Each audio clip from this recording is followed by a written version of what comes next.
നമ്മളെ അടുത്ത തലമുറ ബോധമില്ലാത്ത പോക്ക് പോവുകയാണ്. അതേ പ്രശ്നം. നമ്മളെ പ്രശ്നം ഒരു എതിര് പാർട്ടിയോ ഒരു എതിര് സംഘടനയോ ഇതൊന്നുമല്ല. അതൊക്കെ എന്നും ഉണ്ടായിട്ടുണ്ട്, അതിനൊക്കെ ഒരു പരിഹാരം ഉണ്ടായിട്ടുണ്ട്. പിന്നെ ദീൻ എന്ന് പറഞ്ഞാൽ അത് എന്ത് പ്രതിസന്ധി കഴിഞ്ഞാലും അത് നിലനിൽക്കും. അത് അത് അന്ത്യനാൾ വരെ നിലനിർത്തുക എന്നത് അള്ളാഹു ഏറ്റ കാര്യമാണ്. അത് നിലനിർത്തി തരും. അള്ളാഹു തൗഫീഖ് തരട്ടെ. ഇവിടെ പ്രശ്നം അതൊന്നുമല്ല. പ്രശ്നം എന്താണ്? പ്രശ്നം നമ്മളെ വീട്ടിന്റെ അകത്തളങ്ങളിൽ നിരീശ്വരവാദികൾ ഉണ്ടാവുക, ദീനില്ലാത്തവരുണ്ടാവുക, പഠിച്ചോനെ നിഷേധിക്കുന്നവരുണ്ടാവുക, അള്ളാഹുവിന്റെ എതിരാളികൾ ഉണ്ടാവുക, മുത്തുനബിയെ കളിയാക്കുന്നവരുണ്ടാവുക. ഇതിനേക്കാൾ വലിയ ഭയാനകതയില്ല. എന്തുകൊണ്ട്? അത് നന്ദി കെട്ടവരാണ്. പടച്ചോൻ കൊടുക്കുന്ന ഭക്ഷണം കഴിച്ച് പടച്ചോന്റെ വായു ശ്വസിച്ച്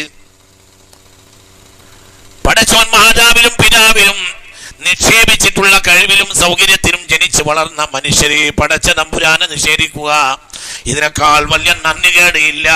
ഇതിനേക്കാൾ വലിയ ഭയാനകമായ ദുരന്തവുമില്ല. ഇത് ഏറ്റവും വലിയ ദുരന്തമാണ്. നമ്മുടെ ഈ കാലം എന്ന് പറഞ്ഞാൽ ഒരു ഭയാനകമായ കാലമാണ്. ഭയാനകമായ കാലം എന്ന് പറഞ്ഞാൽ വളരെ ഭയാനകമായൊരു കാലമാണ്. എന്താണ് ഭയാനകമായ കാലം എന്ന് പറയുന്നതെന്നാൽ, ശ്രദ്ധിക്കണേ, ഈമാൻ എന്ന സാധനം മനുഷ്യന്മാരുടെ നിന്ന് എടുത്തെടുത്ത് പോവാണ്.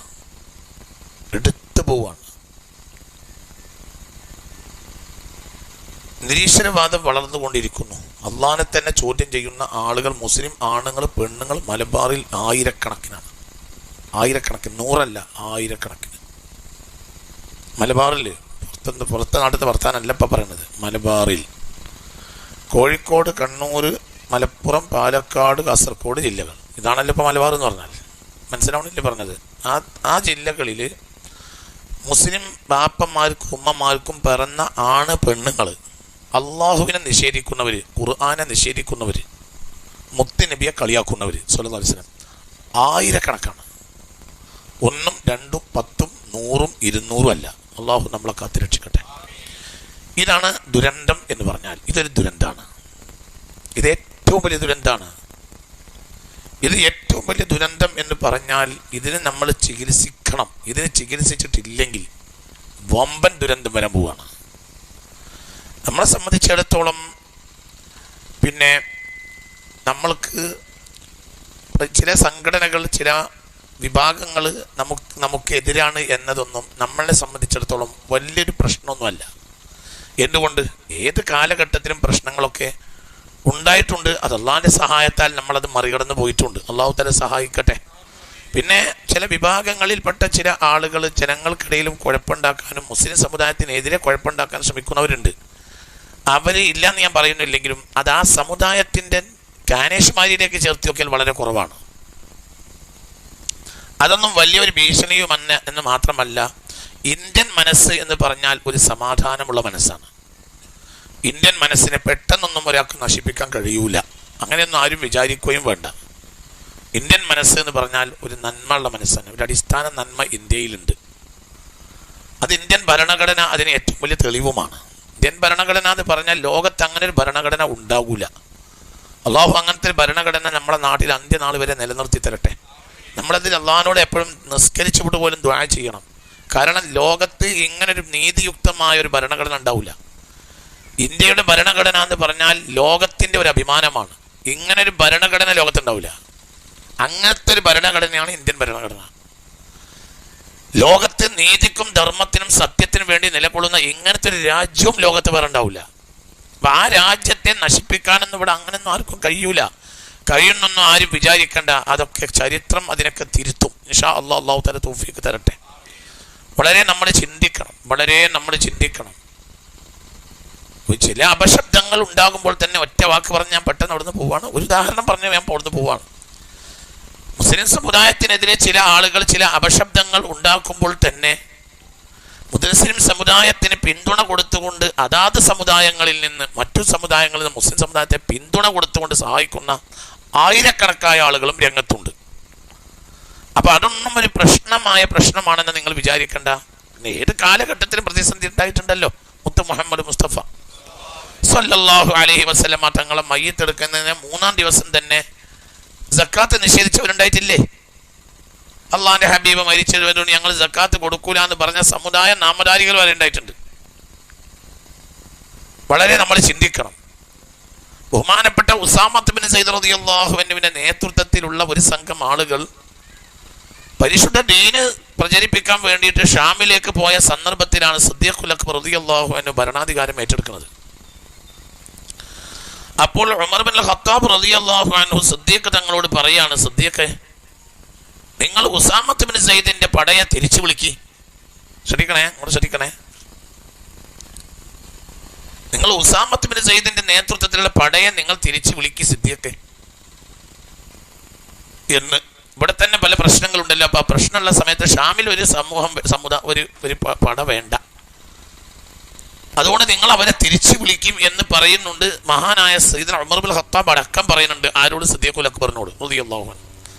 അപ്പോൾ സിദ്ദീഖുൽ അക്ബർ റളിയല്ലാഹു അൻഹു പറയാനില്ല, ഞാൻ തിരിച്ചു വിളിക്കൂല.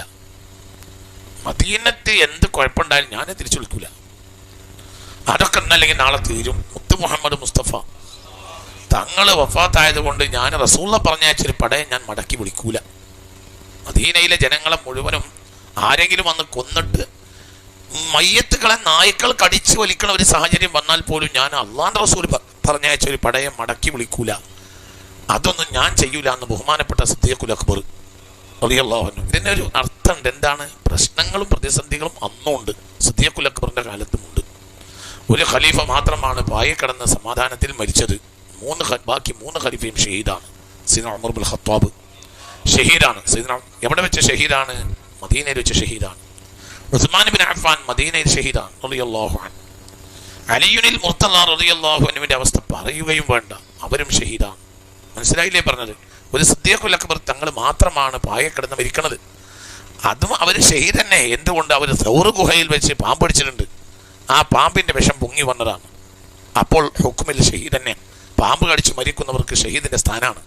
അപ്പോൾ 4 ഖലീഫമാരും എന്തെന്നെയാണ് പറയ? ഷഹീദ് തന്നെയാണ്. 4 ഖലീഫയും ഷഹീദ് തന്നെയാണ്.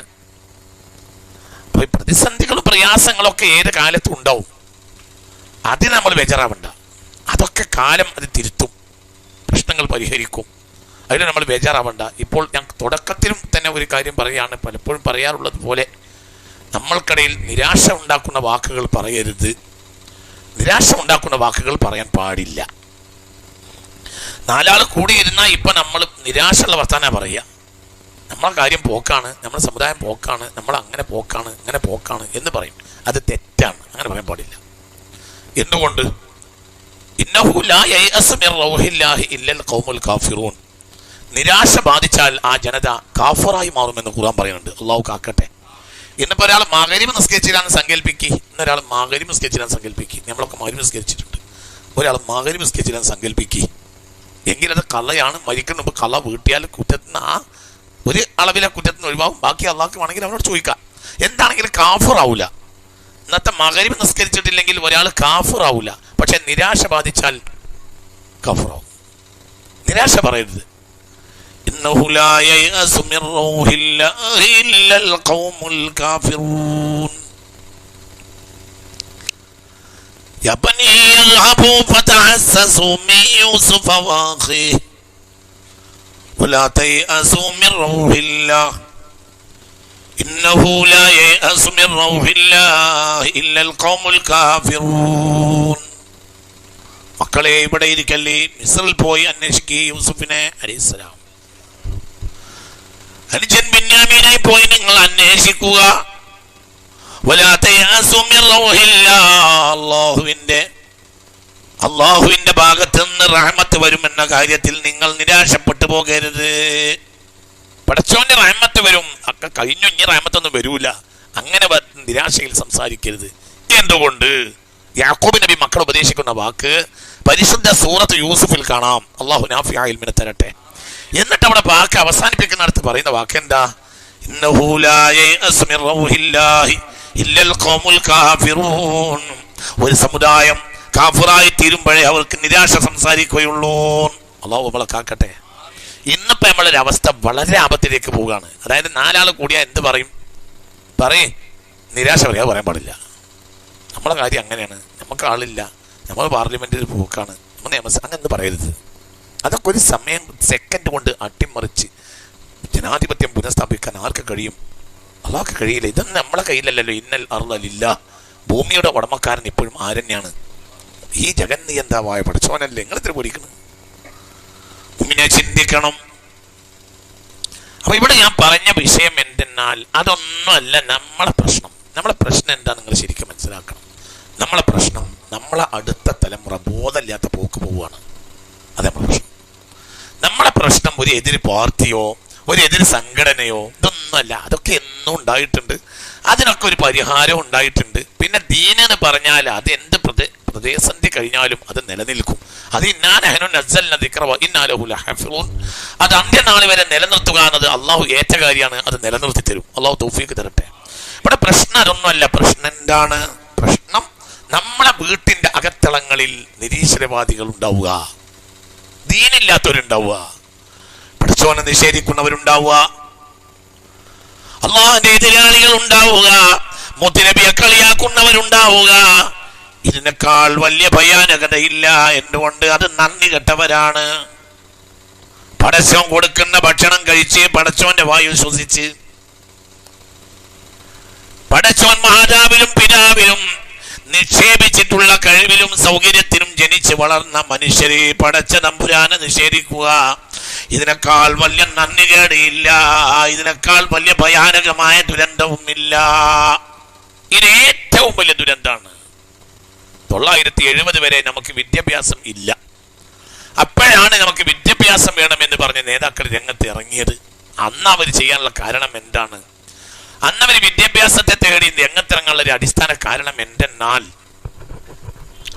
സമുദായം 947 ഇന്ത്യ സ്വതന്ത്രമായി നോക്കുമ്പോൾ ബ്രിട്ടീഷുകാരോടുള്ള വിരോധം കാരണം ഇംഗ്ലീഷ് അടക്കമുള്ള ഭാഷകൾ മുസ്ലിമീങ്ങൾ പഠിച്ചില്ല. അപ്പോൾ ഭരണകരമായ രംഗങ്ങളിലെ പ്രധാനപ്പെട്ട ഉദ്യോഗങ്ങളിൽ ഇരുത്താൻ മുസ്ലിമീങ്ങളിൽ വളരെ കുറഞ്ഞ ആളുകളെ ഉണ്ടായുള്ളൂ. അതുകൊണ്ട് സ്വതന്ത്രാനന്തര ഭാരതത്തിൽ മുസ്ലിമീങ്ങൾ പുറകോട്ട് പോയി. അതിന് പരിഹാരമായിട്ടാണ് 970കളിൽ വിദ്യാഭ്യാസ നവോത്ഥാന പ്രവർത്തനങ്ങൾ വരുന്നത്. പല നേതാക്കന്മാരും അതിൽ നേതൃത്വം നൽകി. അതിൽ പാണക്കാട്ട് സാദാത്യങ്ങൾ, ബാഫക്ക് തങ്ങൾ, ഇവരൊക്കെ വളരെ വലിയ നേതൃത്വം നൽകി.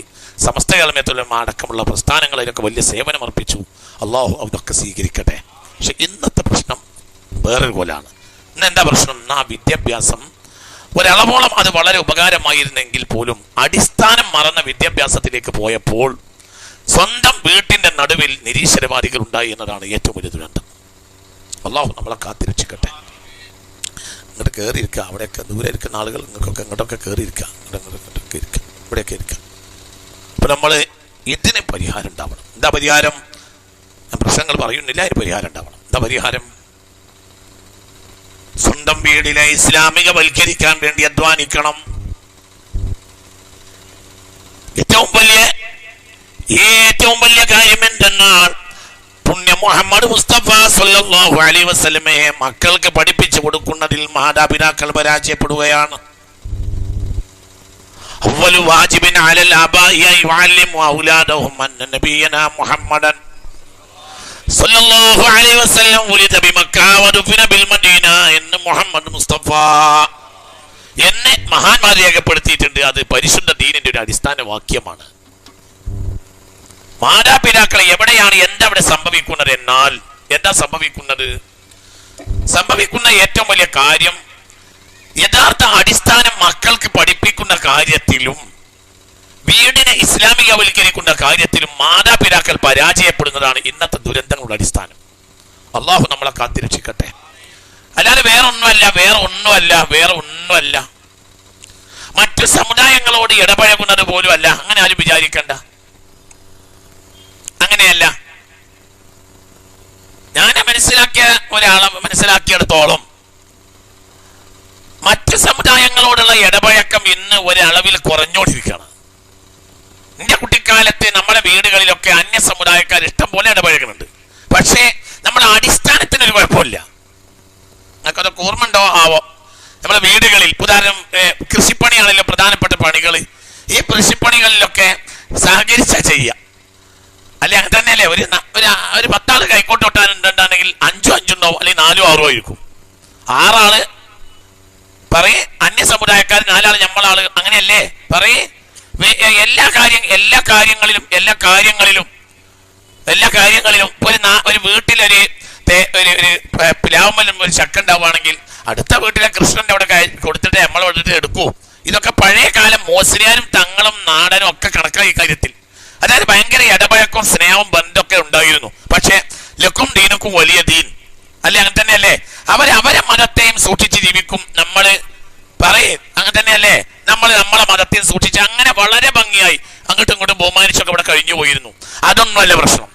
ഇവിടെ അന്യ സമുദായം അത് കുറച്ച് കുറഞ്ഞതാണ് ഇപ്പോഴത്തെ പ്രശ്നം. ഇപ്പോഴത്തെ ഒരു പ്രശ്നം എന്ന് പറഞ്ഞാല് ഒരു സ്നേഹബന്ധം ഇല്ല, ഇടപഴക്കങ്ങളും ഇല്ല. ഒരുപാട് കാരണങ്ങൾ അതിനുണ്ട്. അതെല്ലാം കൂടെ പറയാൻ ഞാൻ ഉദ്ദേശിക്കണില്ല. ഒരുപാട് കാരണമുണ്ട്. അന്യ സമുദായങ്ങളോട് ഇടപഴകിയതല്ല ഇന്നത്തെ ദുരന്തത്തിന് കാരണം. സത്യത്തിൽ അന്യ സമുദായങ്ങളോടുമുള്ള ഇടപഴക്കവും സ്നേഹവും ബന്ധവും രാജ്യത്തുണ്ടാകിയിരിക്കേണ്ട നന്മയൊക്കെ വളരെ വലിയ നിലക്ക് പഴയ കാലങ്ങളിൽ ഉണ്ടായിരുന്നു. അത് കുറഞ്ഞു വന്നു എന്നത് നമ്മുടെ നാട്ടിന്റെയും സമുദായത്തിന്റെയും സമൂഹത്തിന്റെയും ഒരു ദുരന്തമായിട്ടാണ് നമ്മൾ മനസ്സിലാക്കേണ്ടത്. അതൊരിക്കലും ആ ഇടപഴക്കം ഒരു അപകടമായിരുന്നില്ല, പകരം അത് നന്മയായിരുന്നു. ഇതൊന്നുമല്ല പ്രശ്നം. ഇതെന്താ പ്രശ്നം എന്ന് പറഞ്ഞാൽ പണ്ട് കാലത്ത് നമ്മളെ വീട്ടിലുണ്ടായിരുന്ന ഒരു രീതി ഇന്ന് നമ്മളെ വീടുകളിൽ ഇല്ല എന്നതാണ് ഏറ്റവും വലിയ പ്രശ്നം. അള്ളാഹു നമ്മളെ കാത്തിരക്ഷിക്കട്ടെ. അത് നമ്മൾ ഒന്നും വന്ന് തുടങ്ങാം. നമുക്ക് തുടങ്ങാം. ഒരു കുട്ടിയുടെ ഏറ്റവും പ്രധാനപ്പെട്ട കാര്യം ഒരു കുട്ടിയുടെ പേര് നന്നാകുക എന്നുള്ളതാണ്. ഒരു കുട്ടി നന്നാകണമെങ്കിൽ ആദ്യം നന്നാകേണ്ടത് എന്താ? പേര് മോശമായിട്ടാൽ അതിന്റെ പേരിൽ മാതാവിനെയും പിതാവിനെയും അന്ത്യനാളിൽ ശിക്ഷിക്കുമെന്ന് മുത്ത് മുഹമ്മദ് മുസ്തഫ. മനസ്സിലാണ്ട് പറഞ്ഞത്? അത് വളരെ ശ്രദ്ധിക്കണം. ഇപ്പൊ ചെറിയൊരു വ്യത്യാസം ഉണ്ടായിട്ടുണ്ട്. ഇതിനിടയിൽ കുറച്ച് കാലം എന്ന് പറഞ്ഞ വളരെ മോശപ്പെട്ട പേരാണ്, വളരെ മോശപ്പെട്ട പേര്. ഒരാൾ ആദ്യം നന്നാകണമെങ്കിൽ ശ്രദ്ധിക്കേണ്ട എന്താ? പേര് നന്നാകണം. ആണുങ്ങളിലും പെണ്ണുങ്ങളിലും പഴയ കാലത്തെ പേരും ഇന്നത്തെ പേരും തമ്മിൽ വ്യത്യാസം ഞാൻ ശരിക്കും നല്ലോണം മനസ്സിലാക്കണം. ഹബീബായ നബി സല്ലല്ലാഹു അലൈഹി വസല്ലം തങ്ങൾ സ്വഹാബികൾ മുസ്ലിം ആയപ്പോൾ മോശപ്പെട്ട പേരുകളെല്ലാം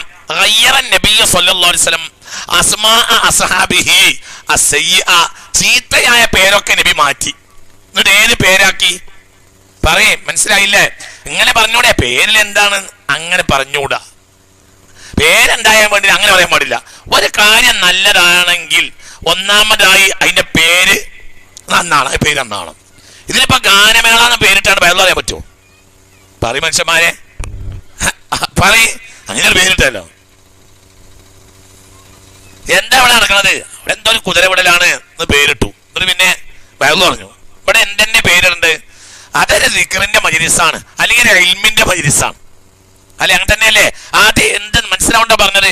ഒരു നോട്ടീസ് അടിക്കുകയാണെങ്കിൽ ആ നോട്ടീസ് നമ്മൾ നല്ല പേരെന്നെ വെക്കും.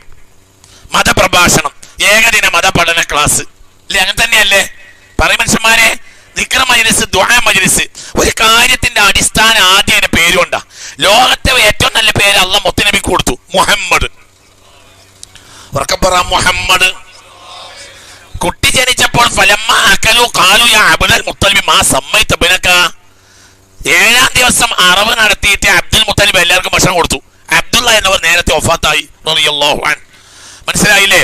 അങ്ങനെ അബ്ദുൽ മുത്തലിബ് എന്നവർ ഭക്ഷണം കൊടുത്തപ്പോ ആളുകൾ ചോദിച്ചു, മാ സമ്മൈതബിനക അബ്ദുൽ മുത്തലിബേ, നിങ്ങളെ കുട്ടിക്ക് എന്താ പേരിട്ടത്? ഖാല സമ്മൈതുഹു മുഹമ്മദാ, ഞാൻ എന്റെ പേരിട്ട് മുഹമ്മദ്. അപ്പോൾ ആളുകൾ ചോദിച്ചു, ഖദറ അസ്മായി ആബായിക്ക, മറ്റു പല നിങ്ങളെ പിതാക്കന്മാർക്കില്ലാത്തൊരു പേരാണല്ലോ ഈ പേര്, ഈ പേരെന്തിട്ട്? അപ്പോൾ പറഞ്ഞു, അഹ്മദഹു മൻ അലൽ ഖബ്റാ മുഹമ്മദൻ സമ്മൗ നബിയൽ ഹുദാ വഹുവ ഹഖുൻ നാസി ബിൽ ഹംദി.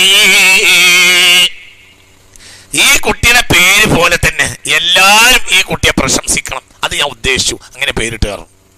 അള്ളാഹിന്റെ പ്രത്യേകമായ അറിയിപ്പ് കാരണമാണ് ആ കുട്ടിക്ക് ആ പേര് അബ്ദുൽ മുത്തലിബ് ഇടുന്നത്. വേറൊരു ചരിത്രമാണ്, ആ ഭാഗത്തേക്ക് ഇപ്പൊ വരുന്നില്ല. അപ്പൊ നിങ്ങൾ ചിന്തിക്കും, ഈ പേര് പോലെ ഈ കോടാനക്കോടി ആളുകൾ ഈ റബീഉൽ അവ്വലിലും പ്രശംസിച്ചിട്ടുണ്ട്. ആരെ? മുത്തുനബിയെ. ഇന്ന് പ്രശംസിച്ചിട്ടുണ്ട് മുത്തുനബിയെ. ഇപ്പൊ ഈ പറയണോ മുത്തുനബിന്റെ പ്രശംസ തന്നെ? ഈ വയറ് നടന്നുകൊണ്ടിരിക്കുന്ന ഇടയിൽ ഭൂമിക്ക് മുകളിൽ 10,000-കണക്കിന് മജ്‌ലിസിലുണ്ടാവും ഇപ്പോ. ആരെ പ്രശംസിക്കാന്? ഹബീബായ നബിയെ. എന്തുകൊണ്ട്? പേരെന്താ? മുഹമ്മദ്. എന്താ അതിന്റെ അർത്ഥം? പ്രശംസിക്കപ്പെടേണ്ട ആൾ. എന്താ പേര് പറയും, എന്താ പേര്? മുഹമ്മദ്. എന്താ അതിന്റെ അർത്ഥം? പ്രശംസിക്കപ്പെടേണ്ട ആള്. പേര് പോലെ തന്നെ ഉണ്ടാക്കി കൊടുത്തു. അപ്പൊ ഒന്നാമതായി തന്നെ ചെയ്യേണ്ട കാര്യം എന്താണെന്നറിയോ? ഒന്നാമതായി അവിടെ വളരെ ശ്രദ്ധിക്കണം. ഈ പെണ്ണുങ്ങളെ മാപ്പിളയായി നടക്കുന്ന പണി നമ്മൾ നിർത്തണം. ആണുങ്ങൾക്ക് ഈ അടുത്ത കാലത്ത് അങ്ങനത്തെ ദുരന്തം വന്നിട്ടുണ്ട്. പെണ്ണുങ്ങളെ മാപ്പിളയാകുക. എന്നിട്ട് പെണ്ണുങ്ങൾ എന്തെങ്കിലും നോണ പറഞ്ഞു തരിക, ആ പേരണ്ടിടുക. അത് ഓളെ മൂത്തമ്മാന്റെ മകൾക്ക് അങ്ങനെ ഒരു കുട്ടി ഉണ്ടായി, അപ്പൊ അതിന് അതാണ് പേര്, സജിനു കുജിനു അങ്ങനെയൊക്കെയാണെന്ന് പറയാം. എന്തായാലും മകന ഓക്കും അറിയില്ല, നമുക്കും അറിയില്ല. നമ്മളോട് ചോദിച്ചാൽ എന്താ അതിന്റെ പേര്? കാക്കിക്കു. എന്താ അതിന്റെ അർത്ഥം മൂല്യരെന്ന് വെച്ചാൽ എന്താ അതിന് പറയാ? മാമിമുവാർ. എന്താ മാമിമുവാറിന മൂല്യരെന്ന് വെച്ചാൽ എന്താ പേര് പറയാ? അതിനർത്ഥമില്ല എന്ന് പറഞ്ഞാൽ ഉപ്പം വിചാരിക്കണം ഇയാൾക്ക് വിവരമില്ലാണ്. ഓൻ പറഞ്ഞു കൊടുക്കണം, നുണക്കൊക്കെ നമ്മൾ അർത്ഥം പറഞ്ഞു കൊടുക്കണം. ഒരർത്ഥം നോക്കിയിടൂല. മനസ്സിലായില്ല? എന്തതിൻ്റെയൊക്കെ പേര്? ഇതിനാ സജിന കൊജിനാന്ന് പേരുണ്ട ആവശ്യമുണ്ട്? ഏതെങ്കിലും സഹാബികൾക്ക് അങ്ങനത്തേകൾക്ക് അങ്ങനെ പേരുണ്ടോ? പഴയ കാലത്ത് നമ്മളെ കാര്യം വിവരം വളരെ കുറവാണെങ്കിലും പേര് വൃത്തിയിരിക്കും. മൊയ്തീൻ. എന്താ ഈ മൊയ്തീൻ എന്ന വാക്കിന്റെ അസില്? മൊഹീദ്ദീൻ അല്ലേ പറയാ? അങ്ങനെ തന്നെ അല്ലേ? അബ്ദുൽ ഖാദർ, മൊഹീദ്ദീൻ. മൊഹീദ്ദീൻ ഇല്ലാത്തൊരു വീടുണ്ടായിരുന്നില്ല. ഈ മൊഹീദ്ദീൻ ആരാണ്? മൊഹീദ്ദീൻ അബ്ദുൽ ഖാദർ ജീലാനി. ഉമ്മത്ത് മുസ്ലിമത്തില് മുത്ത് മുഹമ്മദ് മുസ്തഫ തങ്ങളുടെ 13ാമത്തെ പേരക്കുട്ടിയാ. ആര്? മൊഹീദ്ദീൻ ശൈഖ് റളിയല്ലാഹു അൻഹു. എന്ന് മാത്രമല്ല, ഈ ദുനിയാവിൽ ഏറ്റവും കൂടുതൽ ആളുകളെ ഇസ്ലാമിലേക്ക് കൊണ്ടുവന്ന പിൻഗാമികളായ പണ്ഡിതന്മാരുടെ കൂട്ടത്തിലെ ഏറ്റവും വലിയ മഹാനാണ് ആര്? അഷേഖ് മൊഹീദ്ദീൻ അബ്ദുൽ ഖാദർ ജീലാനി. ആ പേരാണ് മൊഹീദ്ദീൻ. അത് പിന്നെ ലോപിച്ച് മൊയ്തീനായി. എന്നാലും പേര് മൊയ്തീനാ. മൊയ്തീൻ മനസ്സിലായില്ല? മൊയ്തീനാണ്. എന്നാലും ആളുകൾക്കറിയാം ഈ മൊയ്തീൻ കൊണ്ട് ഉദ്ദേശിക്കുന്ന ആരെയാണ്? മൊഹീദ്ദീൻ ശൈഖിനാണ്. അതിന് അസിലുണ്ട്. മമ്മദ്, മുഹമ്മദ്, മാമു. മനസ്സിലായില്ല? മാമു എന്ന് പറഞ്ഞാലും മനസ്സിലാക്കുക ഉദ്ദേശിക്കുന്നത് ആരെയാണ്? മുഹമ്മദാണ്. മനസ്സിലായില്ല? ഇടക്കാലത്ത് വിവരം പറ്റ കുറഞ്ഞപ്പോ മുഹമ്മദ് എന്തായി മാറിയിട്ടുണ്ട്? മാമു ഒക്കെ അല്ലേ പറയേ. എന്നാലും അഹമ്മദ് അമ്മദായിട്ടുണ്ട്. എന്നാലും അതിന് എന്തുണ്ട്? പറയാ, അതിന് എന്തുണ്ട്? ഒരു അസിലുണ്ട് കുട്ടി. ഒരു സാധനത്തിന് അതിന് ആദ്യം അതിന് അസിൽ എന്നാവണം, പേരെന്നാവണം. തേനിന് തന്നെ പേരിടണം. തേനിന് മൂത്രം എന്ന് പേരിടാൻ പറ്റൂല. മനസ്സിലായില്ല? തേനിന് മൂത്രം എന്ന് എഴുതി. മനസ്സിലായില്ല? ഒരു കുപ്പിന്റെ മുകളിൽ മൂത്രം എന്ന് എഴുതിച്ചിട്ടുണ്ട്. പറയും മനുഷ്യന്മാരെ, പെണ്ണുങ്ങൾക്ക് ഗർഭമുണ്ടോന്ന് പരിശോധിക്കാൻ വേണ്ടി അവള് മൂത്രം തന്നപ്പോ അത് അങ്ങനെ കുപ്പിന്റെ മേലെ എഴുതിയിട്ട് അത് ലാബിൽ കൊണ്ടുപോയി കൊടുത്തു.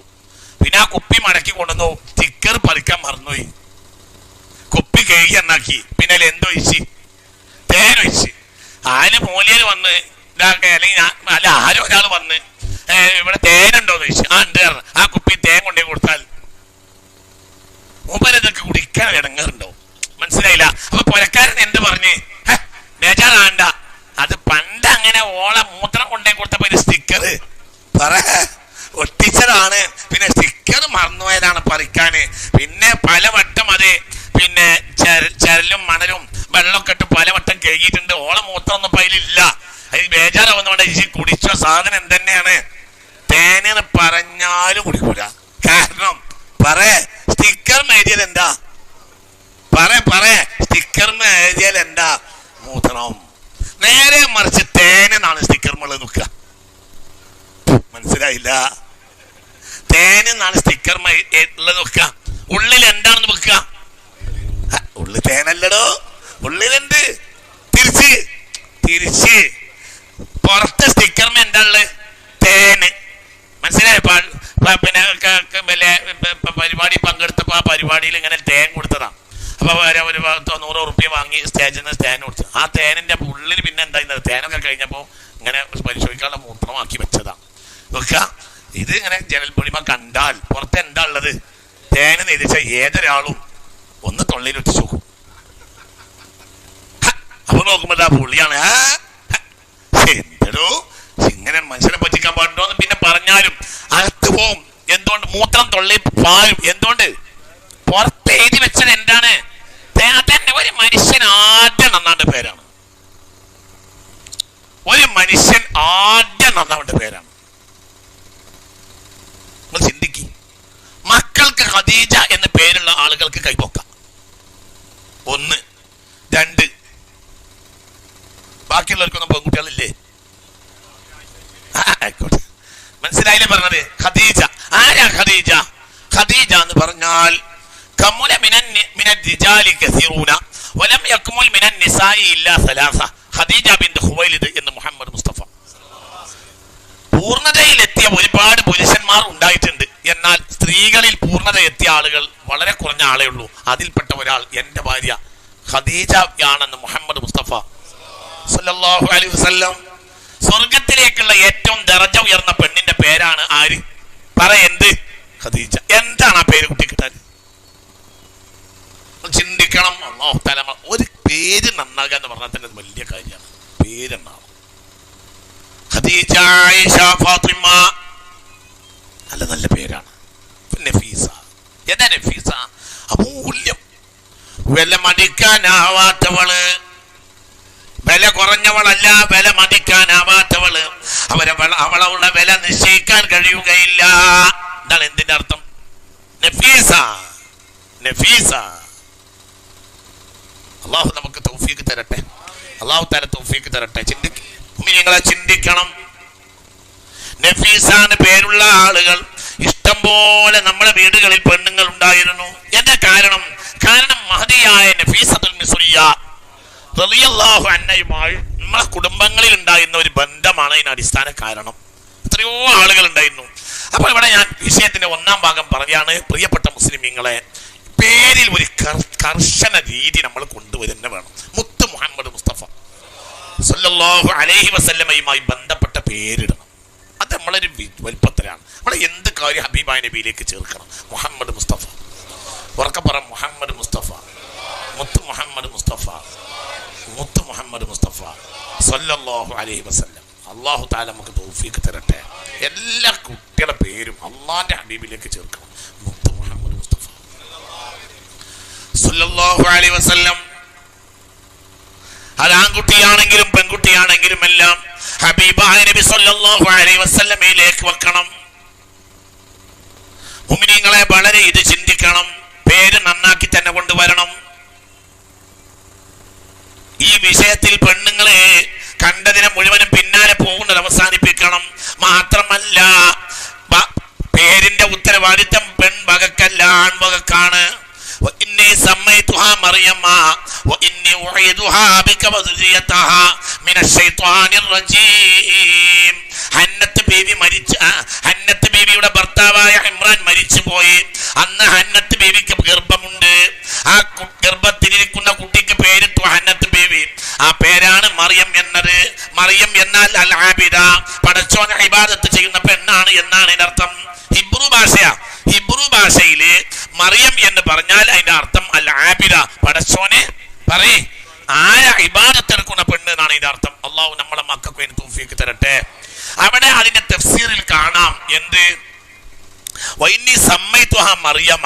ഹന്നത്ത് ബീവി പറയാണ്, ഞാൻ ഈ കുട്ടിക്ക് മറിയം എന്ന് പേരിട്ടു എന്ന് പറഞ്ഞോടത്ത് വ്യാഖ്യാനത്തിൽ കാണാം പേരിടേണ്ടത് ഹന്നത്തല്ല. ആരാണ്? കുട്ടിയുടെ ബാപ്പയാണ്. മനസ്സിലായില്ല? ഈ കുട്ടിയുടെ ബാപ്പയാണ് എന്തിടേണ്ടത്? പേരിടേണ്ട ഉത്തരവാദിത്തം പെണ്ണുങ്ങൾക്കല്ല. ആർക്കാണ്? പെണ്ണിന്റെ ഉത്തരവാദിത്തം മുല കൊടുക്കലാണ്. മനസ്സിലായില്ലേ പറഞ്ഞത്? മനസ്സിലാണ്ട പറഞ്ഞത്?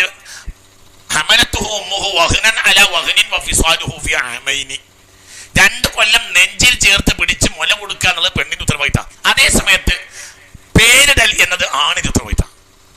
അവിടെ ആണ് മരിച്ചുപോയി. ആര്? ഹന്നത്ത് ബീവിയുടെ ഭർത്താവ് മരിച്ചുപോയി. മറിയം ബീവിയുടെ ബാപ്പ മരിച്ചുപോയി. അത് കാരണമായി പേരിടേണ്ടി വന്നു. ആര്? ഹന്നത്ത് ബീവി.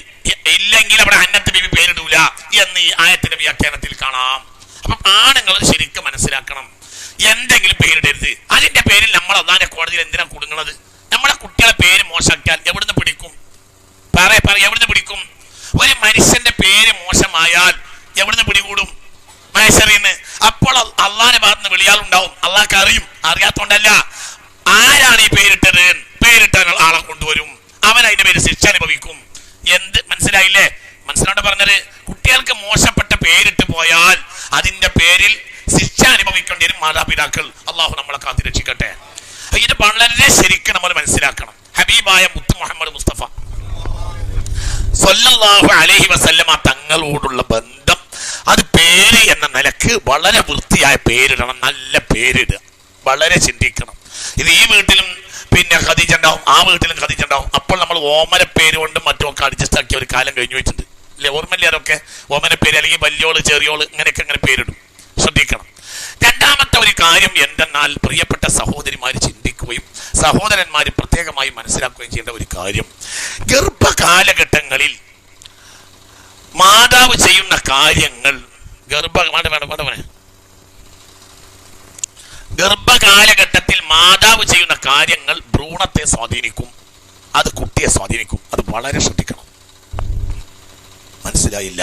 ഗർഭകാലത്ത് പെണ്ണുങ്ങൾ ചെയ്യുന്ന കാര്യങ്ങൾ, അപ്പൊ ഈ വസ്തുക്കൾക്കൊക്കെ ഒരു ബോധമുണ്ട് എന്നാണ്, എല്ലാ വസ്തുവിനും ബോധമുണ്ട് എന്നാണ്. അപ്പം എന്താ ഈ വയറിൽ സത്യം പറഞ്ഞാൽ അത് എന്താണെങ്കിലും ഈ വയറിൽ ഇവ കേട്ടാലും കേട്ടില്ലെങ്കിലും ഒരു ബന്ധം ഈ വയറിനോടൊക്കെ ഈ മരത്തിനുണ്ടാവുന്ന ഞങ്ങൾക്കൊരു തെളിവ് പറഞ്ഞുതരാം. അള്ളാഹു തൗഫീഖ് തരട്ടെ. ശ്രദ്ധിക്കണേ. ഇതാ മാത്തൽ ഫാജിറു, ഒരു തമ്മാടി ചത്തുപോയാൽ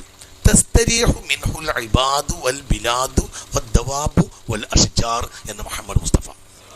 ഇതാ മാത്തൽ ഫാജിറു, ഒരു നാട്ടിലെ തമ്മാടി ഉണ്ടായിരുന്നു, ഓൻ ചത്തു. എന്നാൽ തസ്തരിയഹു, ആശ്വാസം കൊള്ളും, അൽ ഇബാദു, അള്ളാഹുവിന്റെ അടിമകളെല്ലാം, വൽ ബിലാദു, അവനെ പരിചയമുള്ള നാടുകളുമെല്ലാം. മനസ്സിലായി? നിങ്ങൾക്ക് പറഞ്ഞ മനസ്സിലായില്ലേ? ഇപ്പൊ ഉദാഹരണം മായനാട്, കാരന്തൂര്, കുന്നമംഗലം, ഇവിടെയൊക്കെ ഇടപെടുന്ന ഒരു തമ്മാടി ഉണ്ടായിരുന്നു. നോക്കി, ഇവിടെയൊക്കെ വളരെ മോശപ്പെട്ട തമ്മാടിത്തരം ചെയ്തെന്ന് ഒരു ചങ്ങാതി എന്തായി പറയേ, ചത്തുപോയി. നോക്കി, ചത്തുപോയാൽ ഈ നാടുകൾക്ക് തന്നെ ഒരു സന്തോഷം ഉണ്ടാവും, മുത്തുനബി പറയാം. ദവാബും മൃഗങ്ങൾക്കും ഉണ്ടാവും. ഓനെ പരിചയം, ഓനെ വീട്ടിലെ പൂച്ചക്കുട്ടിക്ക് വരെ സന്തോഷം ഓ ചത്തയില്. ഓൻ അസ്ജാറും, മരങ്ങൾക്കും സന്തോഷം ഉണ്ടാവും. നിങ്ങൾക്ക് പറഞ്ഞത് മനസ്സിലായില്ല? അവൻ പോകുന്ന ഏരിയയിലെ മരത്തിന് വരെ എന്തുണ്ടാവും? ഒരു സന്തോഷം ഉണ്ടാവും. അപ്പൊ ഇവിടെ നല്ലവനെ പറ്റിയ മോശപ്പെട്ടവനെ പറ്റിയൊരു വിവരം ആർക്കുണ്ടല്ലോ? പറയും മനുഷ്യന്മാരെ, മനസ്സിലുണ്ടാവട്ടെ. എങ്ങനെ നമ്മൾ ഈ ഹദീസ് മനസ്സിലാക്കുക? ഞാൻ ആയത്തോതി തരാം. അർ-റഹ്മാനു അല്ലമൽ ഖുർആൻ ഖലഖൽ ഇൻസാന അല്ലമഹുൽ ബയാൻ അശംസു വൽ ഖമറു ബിഹുസ്ബാൻ വന്നജ്മു വശജറു യസ്ജുദാൻ. കൃത്യമായി നിസ്കരിക്കും മരങ്ങള്. വന്നജ്മു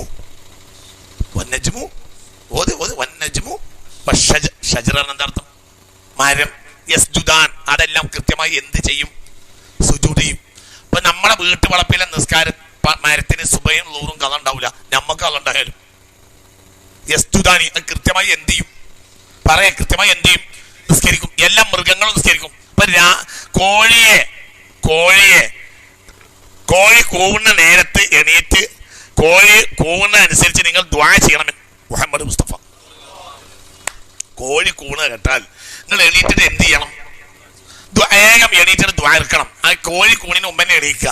എന്നിട്ട് കുളിക്കേണ്ടവർ കുളിക്കുക, പിന്നെ ഒതു എടുക്കേണ്ടവർ ഒതു എടുക്കുക. ഇങ്ങോട്ട് നോക്കി. എന്നിട്ട് എന്ത് ചെയ്യാന്നറിയോ? തഹജ്ജുദൊക്കെ നിസ്കരിച്ച് കോഴി കൂണ നേരത്തെ കയ്യും തിക്കാൻ കാത്തിരിക്കുക. കോഴി കൂണിന് നേരല്ലേ? പറയും മനുഷ്യന്മാരല്ലേ?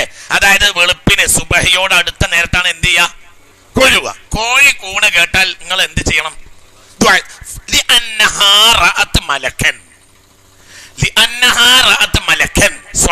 ബുഖാരി ഈ ഹദീസ് രേഖപ്പെടുത്തിയിട്ടുണ്ട്. കോഴി വെറുതെ കൂവല്ല, മലക്കൻ. അത് ആരെ കണ്ടിട്ടാണ് കൂവണത്? മലക്കിനെ കണ്ടിട്ടാണെന്ന് മുഹമ്മദ് മുസ്തഫ. മലക്ക് എന്തുകൊണ്ടാ ഇപ്പൊ ഇവിടെ മലക്കുകൾ ഇങ്ങനെ വരിക? എന്തിനാ വരുന്നത്? മനസ്സിലായില്ല? ഇവിടെ ഉള്ള മലക്കുകൾക്ക് പുറമെ സുബഹ നേരത്തെ മലക്കുകൾ അഡീഷണൽ വരും. എന്തിന്? ഇന്ന ഖുർആനൽ ഫജ്രി കാന മശ്ഹൂദാ.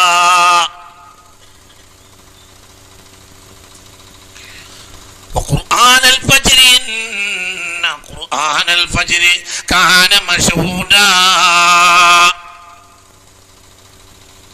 സുബഹിന്റെ നിസ്കാരം എന്ന് പറഞ്ഞാൽ അത് ഹാജരാക്കപ്പെടുന്ന നിസ്കാരമാണ്. ഈ ആയത്തിന് ഇബ്നു അബ്ബാസ് റളിയല്ലാഹു അൻഹു വ്യാഖ്യാനം കൊടുക്കുന്നുണ്ട്. ആരാണ് ഹാജരാവുക എന്ന് പറഞ്ഞാൽ സുബഹിയിലെ നിസ്കാരത്തിൽ പള്ളികളിൽ പങ്കെടുക്കാൻ വേണ്ടി വാഹന ലോകത്ത് നിന്ന് മലക്കുകൾ ഇറങ്ങി വരും. അല്ലാഹു തആല നമുക്ക് തൗഫീഖ് തരട്ടെ. ഇങ്ങോട്ട് നോക്ക്. മലക്കുകൾ ഇങ്ങനെ വരും. എന്തിൽ പങ്കെടുക്കാൻ? ഓരോ നാട്ടിലേക്ക് മലക്കുകൾ ഇങ്ങനെ ഇറങ്ങി വരും. എന്തിൽ പങ്കെടുക്കാൻ? സുബഹി നിസ്കാരത്തിൽ പങ്കെടുക്കാൻ അല്ലാഹു നമുക്ക് തൗഫീഖ് തരട്ടെ. ഇതാര് കാണും? മലക്കൻ റസൂൽ പറയല്ലേ, ബുഖാരിന്റെ ഹദീസല്ലേ, ദിക്ർ മൗലിമാരി ചോദിച്ചു നോക്ക്. തെറ്റാൻ പാടുണ്ടോ? കോഴി കാണും. എന്തിനെ കാണും? മലക്കനെ കാണും. അപ്പോഴത് കൂവാണ്. ഇതിനാ കൂണത്? യുനാദി റബ്ബൽ ബൈത്തി, ആ പൊരക്കാരനെ കോഴി വിളിക്കാണ്. ആകാശത്തിൽ മലക്കൾ വരെ നിസ്കരിക്കാൻ ഭൂമിയിലെത്തി, മനുഷ്യ കിടക്കല്ലേ എണീക്കെന്ന് പറയാണ് ആര്? കോഴി. നമ്മൾ വല്ലാതെ കൂവിയാൽ അന്ന് തന്നെ കോഴിനെ പിടിച്ചറക്കും. ഉറങ്ങാൻ സുഖം തരുന്നില്ല, ഉറങ്ങാൻ സുഖം തരൂല. എന്തുകൊണ്ട്? അത് വലിയ ആബിദത്താണ്, വലിയ നിസ്കാരക്കാരനാണ്. ആര്? വലിയ നിസ്കാരക്കാരനാണ് ആര്? കോയിൻ. ബാങ്ക് ഭയങ്കര ഇഷ്ടാണ്. എവിടെയെങ്കിലും അല്ല, എവിടെ ഉണ്ട് മൂല്യരെ ഈ ഹദീസ്? ഈ ഹദീസ് സ്വഹീഹുൽ ബുഖാരിയിലുണ്ട്. ഈ ഹദീസ് സ്വഹീഹുൽ ബുഖാരിയിലുണ്ട്.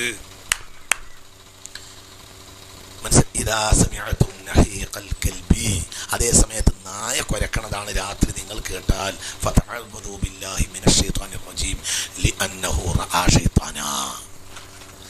രാത്രി നായ കുരക്കണത് കേട്ടാൽ നിങ്ങൾ അഊദു ബില്ലാഹി മിനശ് ശൈത്വാനിർ റജീം എന്ന് പറയണം. എന്തുകൊണ്ട്? നായ കുരക്കാൻ കാരണം ആരെ കണ്ടിട്ടായിരിക്കും? ശൈത്താനെ കണ്ടിട്ടായിരിക്കും. അല്ലാഹു കാക്കട്ടെ. അത് ശൈത്താൻ പല സാധനം ഉണ്ടല്ലോ. ജിന്ന് ശൈത്താനുണ്ട്, മനുഷ്യ ശൈത്താനുണ്ട്. മനുഷ്യ ശൈത്താൻ ചിലപ്പോൾ കള്ളൻ, ജിന്ന് ശൈത്താൻ ശൈത്താൻ തന്നെ. മനസ്സിലായില്ല? ആര് പറയാ? മുത്ത് മുഹമ്മദ് മുസ്തഫ. രാത്രി നായ കുരക്കണത് കേട്ടാൽ ഫതഅവ്വദു ബില്ലാഹി മിനശ് ശൈത്വാനിർ റജീം, നിങ്ങൾ എന്ത് ചെയ്യണം? അഊദു ബില്ലാഹി മിനശ് ശൈത്വാനിർ റജീം എന്ന് പറയണം. കാരണം ലിഅന്നഹു റആ ശൈത്താനൻ. അതാരെ കണ്ടിട്ടുണ്ട്? ശൈത്താനെ കണ്ടിട്ടാണ് കായ കുരക്കുന്നതെന്ന് മുഹമ്മദ് മുസ്തഫ സല്ലല്ലാഹു അലൈഹി വസല്ലം. ഇങ്ങോട്ട് നോക്ക്, ചിന്തിക്ക്. അപ്പൊ ഞാനിവിടെ എന്തിനാ പറഞ്ഞത്? ഇത് എന്താ പറഞ്ഞതെന്നാൽ, ഈ വസ്തുക്കൾക്ക് എല്ലാം ഒരു ബോധമുണ്ട്. എല്ലാ വസ്തുവിനും ബോധമുണ്ട്, എല്ലാത്തിനും ബോധമുണ്ട്, ഒക്കെ ബോധമുണ്ട്. ഒരു പുൽക്കൊടിക്കൊരു ബോധമുണ്ട്. ഒരു പുൽക്കൊടിക്കാണെങ്കിൽ ഒരു ബോധമുണ്ട്. ഒരു മരത്തിന് ബോധമുണ്ട്, പുൽക്കൊടിക്ക് ബോധമുണ്ട്. നജ്മ് എന്ന വാക്കിന് ഒരർത്ഥം പുല്ല് എന്നാണ്.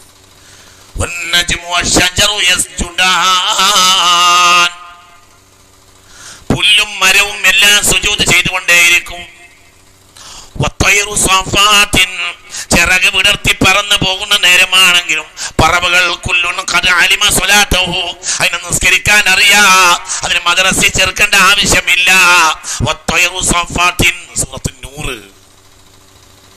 ആദ്യ ഓതിയായത്ത് സൂറത്തുൽ ഇസ്റാ, ഈ ഓതിയായത്ത് സൂറത്തുൻ നൂർ.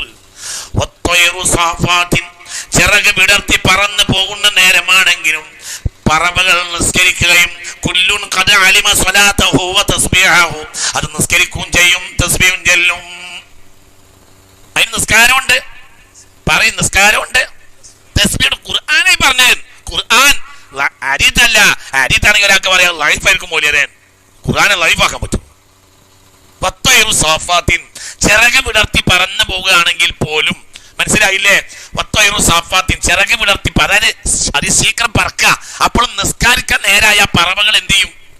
നിസ്കരിക്കും. അതുകൊണ്ട് അത് കൊയിഞ്ഞാടൂല. വിമാനം കൊയിഞ്ഞാടും.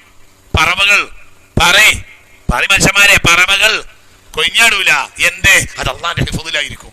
മനുഷ്യന്മാർ വിമാനത്തെ കയറിയ കള്ളുടിക്കും, അള്ളാഹ്ക്കെതിരെ ചെയ്യും. അപ്പോൾ അവരെ നിലനിർത്തേണ്ട ഉത്തരവാദിത്തം അള്ളാഹു തആലക്ക് ഉണ്ടാവൂല. നിലനിർത്തുന്നത് അള്ളാഹുവിന്റെ റഹ്മത്തുകൊണ്ടായിരിക്കും, ഓന്റെ മാത്രം ഉണ്ടാവൂല. മനസ്സിലായോ നിങ്ങൾക്ക് പറഞ്ഞത്? ചില വിമാനങ്ങളാണ് കേറുന്നത്, റൺവേന്ന് എടുത്തു കഴിഞ്ഞ് നേരെ അതിന്റെ പൊസിഷനിലാണ്ട് എത്തിക്കഴിഞ്ഞാൽ പിന്നെന്താ ചെയ്യാ? കള്ള് വളമ്പും. അവരെ നിലനിർത്തേണ്ട ആവശ്യം അള്ളാഹു തആലക്ക് ഉണ്ടാവില്ല. അള്ളാഹുവിന്റെ റഹ്മത്തുകൊണ്ട് ആ കൂട്ടത്തിൽ നല്ലൊരു മനുഷ്യൻ ഉണ്ടെങ്കിൽ നിലനിർത്തിയേക്കാം, പക്ഷെ നിലനിർത്താതെയും ഇരിക്കാം. ഒരു പറവക്ക് അങ്ങനെ സംഭവിക്കൂല. എന്തുകൊണ്ട്? പറവ പറക്കുന്ന നേരത്തും അതിന്റെ നിസ്കരിക്കണം നേരെ അള്ളാഹ് നിശ്ചയിച്ചു കൊടുത്തിട്ടുണ്ട്. ആ നേരത്തെ അത് എന്ത് ചെയ്യും? പറയാൻ നിസ്കരിക്കും.